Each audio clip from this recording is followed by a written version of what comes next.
tātou whawhitaia, le anga leo lo tātou atua. O maia, tātou Tapua'iga atu i le atua.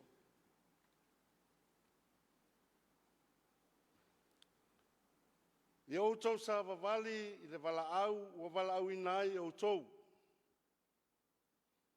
I outou whaapalepale le tasi le alofa. Ia taumawhaia e outou o na taofi o lo loto ngatasi i la le anganga. O le tatalo mo le anganga pa ia.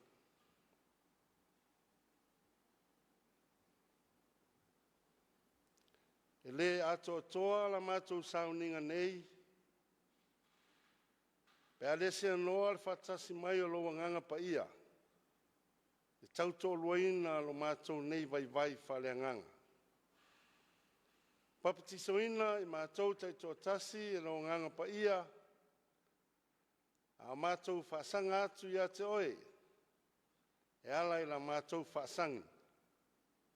I suafa pele o Yesu Keriso, lo mātou li ma lo mātou whaola.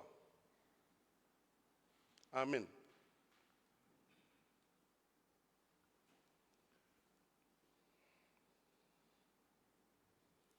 O le whaitawina o le tusi pa ia.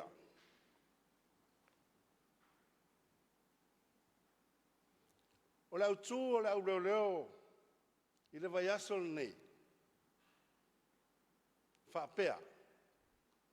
O le tele o lima maa ai se avenga. O le tele o lima maa ai se avenga. O le tusi whaitau me le whenga inga fau. Ngā luenga lona mata upo e ono. Lona whai upo mumo. Se e whaangata mai le whai upo e ono. Ngā luenga lau apostolo. Lona mata upo e ono. A mata le whaitau mai le whai upo mua. Se e whaangata mai le whai upo e ono. Whaafonga maia. O nisi nei o awhionga pa ia alo tātou o tua. O na pō ia o whātua tele nai le au soo, o tupu ai le mui o ele nisi ia e Peru. O wāua ngalo o lātou whawhine o oti o lātou tane i le tufa ina o mea i aso whaiso. O na tala ina lea le toa tino ngā fulu ma le toa lua o le toa tele le au soo. Ua whapea atu. E le te tau o na mātou tu ua o le awhionga le atua. Ai tufa i o loa. O le nei le au soe. I nā whiliwhili ia ni o tau se toa fitu e tau le leia. E tu tumu i le nganga pa ia ma le poto. Ia mātou tō fia i lātou i le nei whaiva. A oi mātou te whina whinau li tautalonga, ma le au auna i le upu. O le leifo i le upu li tō tele umalawa. O na whiliwhili le i lātou i a sete whano, o le tangata ua tumu li whātua ma le anganga pa ia. Ma Filipo, ma Pōkoro, ma Nika Nora, ma Timona, ma Pamena, ma Nikolao le Antioka sa lotu i le lotu a sa yuta. O lato tu watu i lātou i lumo le au apostolo, o na tatalo lea, ma whae e o lātou lima i o lātou lunga. Whamanuia mai le tua o tātou whaitau, whaalonga i ana awhionga pa ia. Mai e ate i a pēa lona vi inga nei, se ia o le whaavavau lau. Amen. O tātou talusanga. Tātou ifo matatalo le atua. Lo mātou atua e tō tasi. O le atua matautia, ma o le atua e ofo-ofongia oe. O oe lava o le atua sisili ese, awa ua tala mai e le langi lou mamalu. Ua whaalia foi e le vani monimo, ngalu wenga au a au. Au lo tu mau pea lo manuia, ma lo file mui lunga o Samoa. Whawhitai tele lo mātou tamaa. Ono si o mātou watunu, ua fōra i mai. Whai mau mātou tofi. Wāpe a mātou wa ai atu le vevesi o le lalolangi. I le fia a ai, ma le fia feinu, ma le ai o ni me no nofo ai. A o whalavelave whanātura, ma mala o tutupu mai. A o Samoa, o e whātoa file muina. Pere o se mea ea lea, e ono vivi i ai le tangata loto whawhitai. Se ua malie o malie malo. O lau pule o toto te tele, o mātou sapaia whātua ele ele. Nia wha le whai salamo, a o ai e le tangata ua e manatu mai ai. O mea alofa uma, ma whaamanuianga, i le lanu sa mātou upu. Ai whaasilisili o mātou loto, le taulanga whaingatā, na o sia i lo walo pele to tas, ina ia ola tangata ang sala.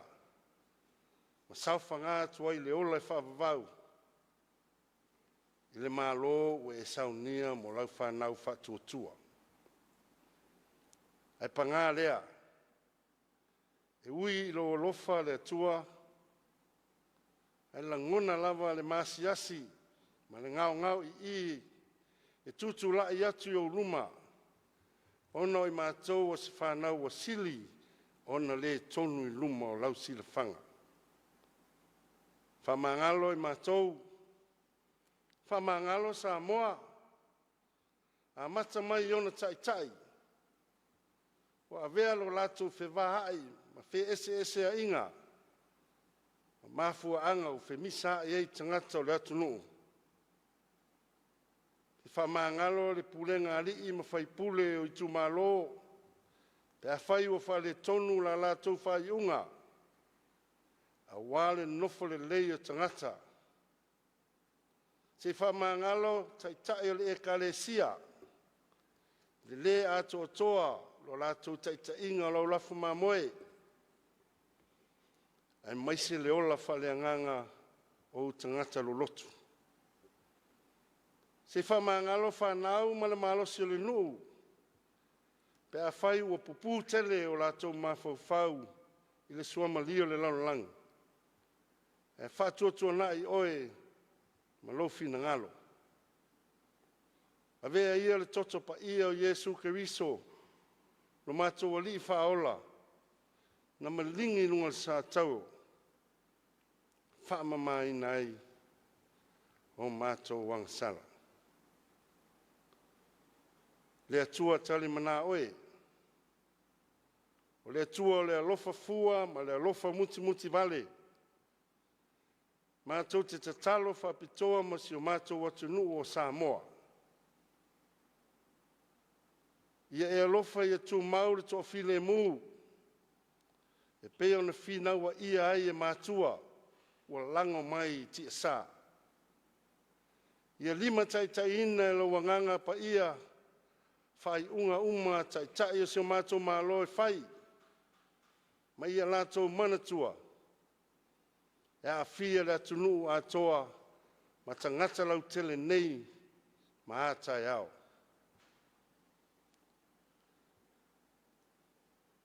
E atua mātou te tatalo, na ia mātou maua pea le nofo whealwhani, ma le ola whe oe ai, i to tono e kalesia, i to tono nuu, i to tono i tu mālo, se o mātou atu nuu o Samoa.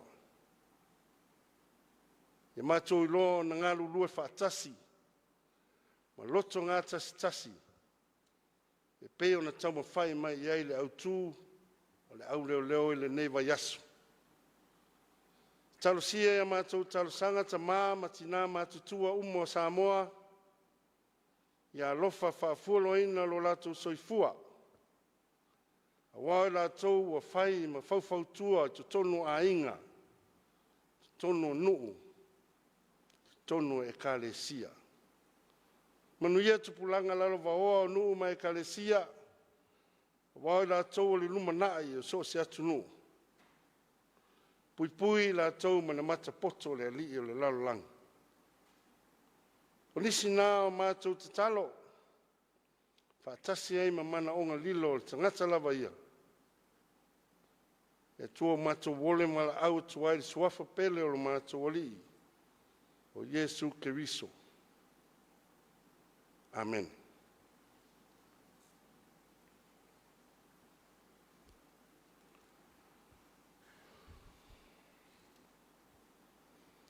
O le launga I le suafa pa ia o te maa, le alo, o le anganga pa ia. Amen. Ia maalia ia te oe upu o lo mutu. Ma maa whauwhaunga o lo loto. Nea li ie, o lo papa, ma nena te tongi o leina.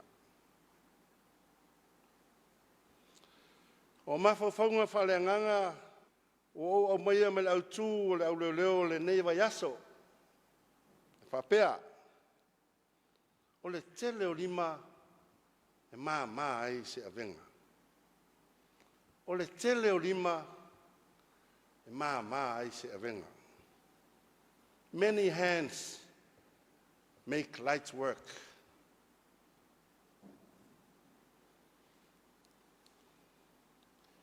Ina ua uma na whaia le atua o atamu le amatanga. O na ia whina ngalo lea. E sili o na whaima se whawhine e whesosoani.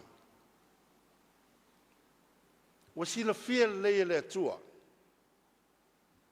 E leo se mea le leile nofo to atas. Mana o mia se whesosoani.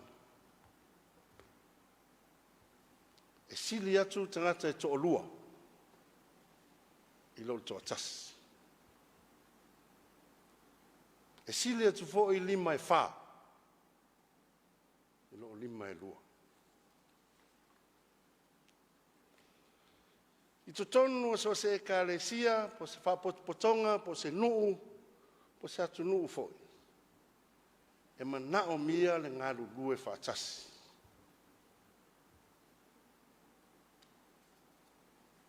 E lo se mau fou le nā mau. O le mau o tātou masani ai. Pei lava o upu wha Samoa.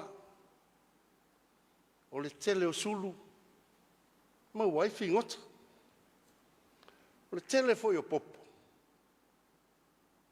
Sua ai le lolo. Ai peita. Le I voiseo ngā te le ai lima. Ai le ngā lulue whaatasi. Awa a ese le me fai le lima tau matau.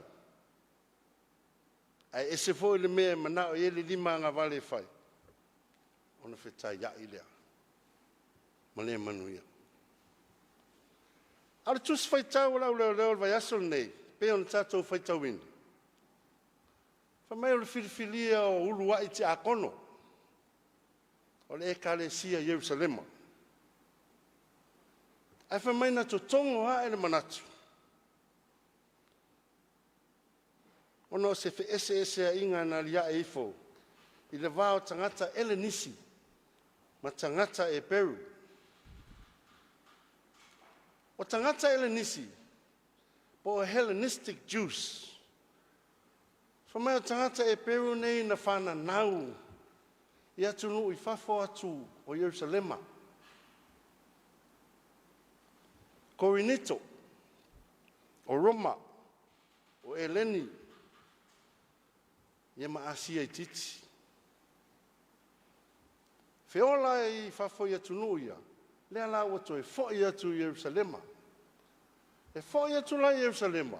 A tala noa. E tala noa wha Elen.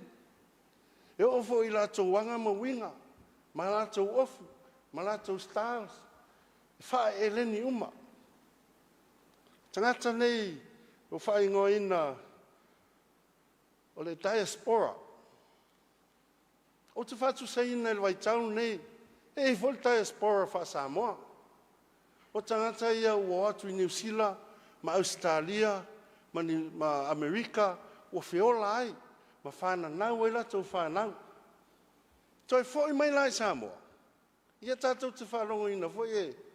Te rei na le nanu soloa, la tau whanau, ma ainga e o fwoi I la Coastal, e o fwoi tono la tau whale, o le diaspora nā le iei ele nisi ia.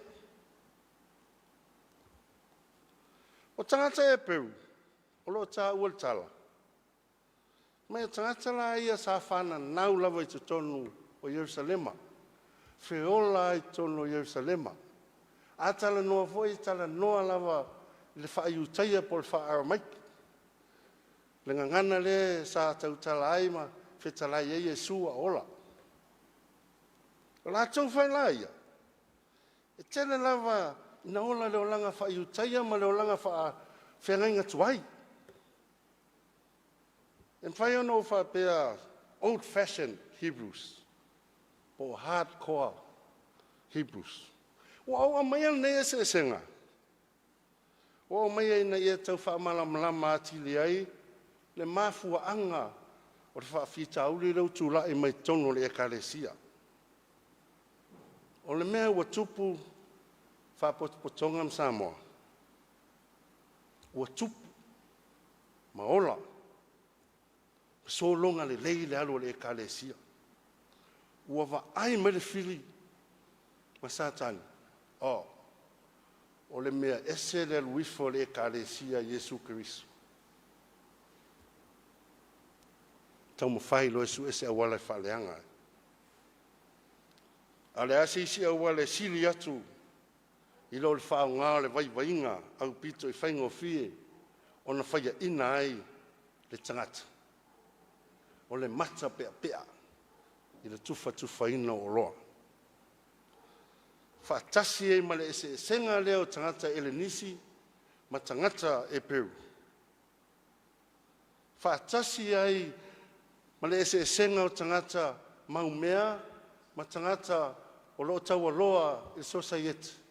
E fuafua I nai whawhine o whiotia la tau tani. Ia wa sa ve'ua tōle while mua le ekalesia. Te mantua fo. Whata ua ina te le tūla whono wha e Peru whawhine o oti la tau tani. Aina wā mata ona tufa ia mea nei ekalesia o maumai. Ua ngalo. Ia po whatuatua nai foi. Ia pe o le popole te le iaila o apostolo. Lea lai e whawhita auli lea. Wala ngā ele au ele nisi. Ma e lo mastua wha. Ia siri ro la tō whion te akono. Lea lai e tatou tala la Taeao nei, raso nei. O le upuna te akono e sau me le upu eleni o Taeao. Taeao se tutusa ama le upu palangi foi le o le haupa. O se tangata e fisosoani, o lono winga. O te akono. Na alan filfilia e kalesia. Fisosoani i whaiwhi au. I so se ngā luenga I tono le e kalesia.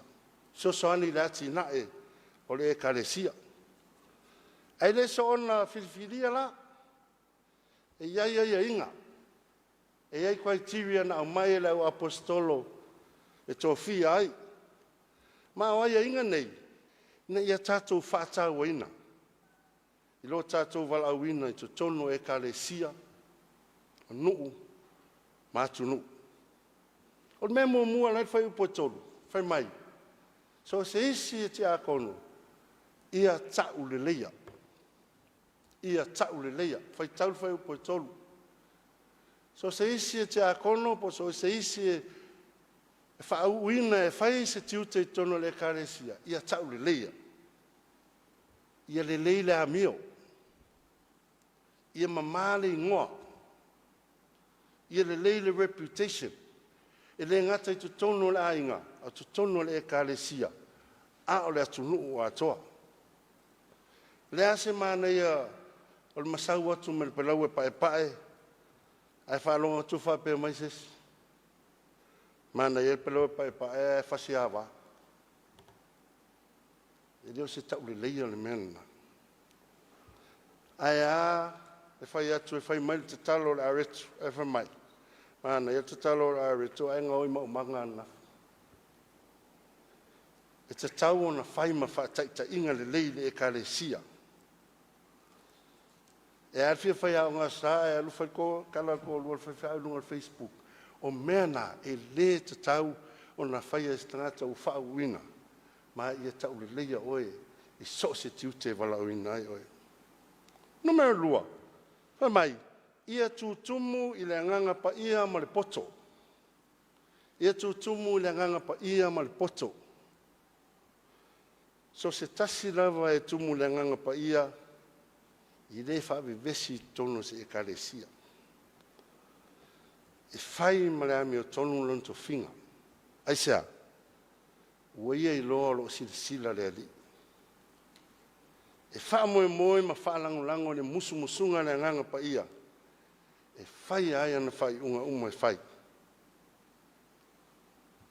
Wha potopotonga, mea le lei uma. E mai le anganga pa ia. O mea le anga uma. E mai a satani. Ia ta talo ma whaatonga. I le taita inga le anganga pa ia yaso uma. Ia tutumu le poto. Ia tutumu le poto. E longo le lei tala. E longo le lei upu. E mana ia amio al tangata poto.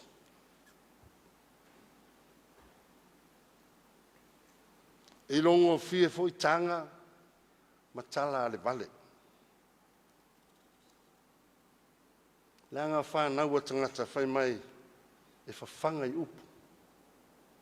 A whanau a manu, sei tu lou. E whawhanga i funga o la au.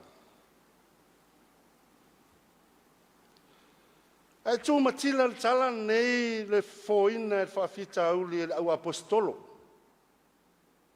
Ua tu mai i le ekale si e tofi atu ntangata sto fitu. E le tofi e lau apostolo. Fatu lau lau apostolo. Ia whatari au le pisa. Piki mai lai o tau ntangata sto fitu. E tau le leia, tutumu le angang pa ia, ma pupoto. Ina ia whaial tiute lea. Ona whaile ia whiwhiringa lau apostolo. E umaifu. O suafa umai fitun whiwhiria lena u whaitau. O ingoa elenisi. O tangata nei na amatar whawhita auli malvevesi. Lea o toi tofia e o apostol. O le whai unga taitai o tutumu le ngang pa ia ma le poto. He mai mau. Mai mau pen whapea taitai o Samoa. Se manu whapea nei wa ave o laina umai tātou. E leo solo mua mai le palmene le FSSA. Ma le femisa. Nia whal apostolo Paulo. E kalesia kalatia. Leo to iai se iutaia po se eleni. Se polonga po se saoloto. Se tane po se fafine. Wa ua tasi tātou. Tasi tātou ia ke viso Yesu. Talo whae ia ke viso Yesu. Ai o tangi mai ile le tasi o Samoa. Feta lai fo ilo tātou li whaola. Au ai te whamasino atu. Ina nei whamasino ina oe. O le mea upito i sili lava leo ta tele yaso nei. Wa tile on fa tele ina le vesi o le tunu. O fa sino lima. O fa masino le si o le. O le ua I fa oso lunga Facebook mai kala o lea, malea. Ai le se tanga I lava oe ia te oe. A wai oe te fa masino ina ai le ngalu wenga e le tangata. Sau tangata. A wai oe te fa masino ina ai le au auna le atua. Sau au auna. O le aso sao Samoa. E te fa masino ina loa le isi o usoa tangata. E se se loa. E ang sala loa. A wafoi wa e solia le tula fono fa auro a Yesu ke wiso. Aua e te fa masino atu. O le toi apopo inga Paulo ya Kalatia, ilo lato valauina. Ie o tou sa vavali le valaau o valauina I o tou. Ia o tou fa pale le tasi le lofa. Ia tamo whaia o tou o na ta ofi le loto nga tasi. I la le anganga. Samoa e o watunu pele. O le wha manatu foi le nā. Le tala le leila asol nei. Si ave ese ia o tātou ese senga. Tātou ngālu lue whaatasi. A wāsi le leo e kālesia. Si o tātou watunu o Samoa. Tātou umalawa. Oa. O oi. O vala au ina e tālai. Ma whaia lona whiningaru. E le nao whai whiau. E le nao ti akono. Tu mai ala I o lo ao. Tu watu lo lima. Tātou ngalu lue mo se manui o Samoa. Ma le alu o tala le lei. O le whaolutanga. Because many hands make light work. O le tele o lima. Ma e se avenga. Ono Yesu. Amen. La tatou whaiu e sauninga le pese tasi se lau fitu sfulmal fitu. Tasi se lau fitu sfulmal fitu le pese. Tatou te pese e.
talo whamanuia. I runga le nei whapotopotonga Samoa, malau whanau whatuatua le lalolangi uma, le manuia ma le while a mua o ele tamā. Le lofa muti vale o le li whaola o Yesu Keriso. Le mawhitanga whai pēa loa nganga pa ia. Nei ma se ia o le whapavau lava. Amen.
maulava ile vai pe upu le muanga ngana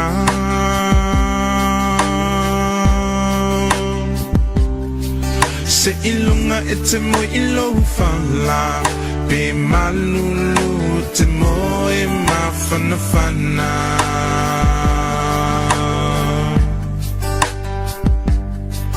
pe ofea ole nei la lolangi te au mawai te mana tua lo atu no umoni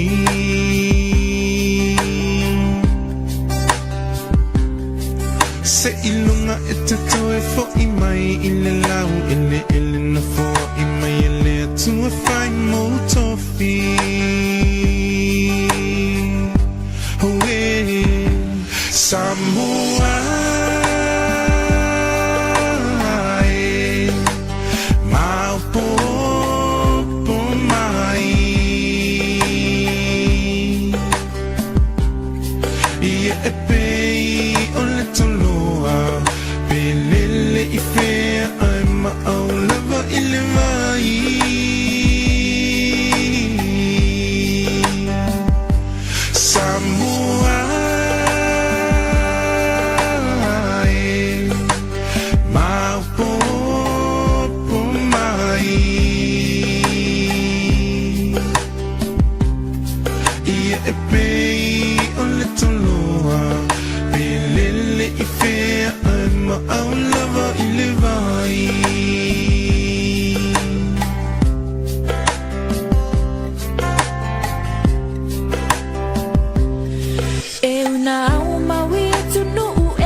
Tautele ole tomai na tu umutumai ole ponga yolo uatamai o tufa afetai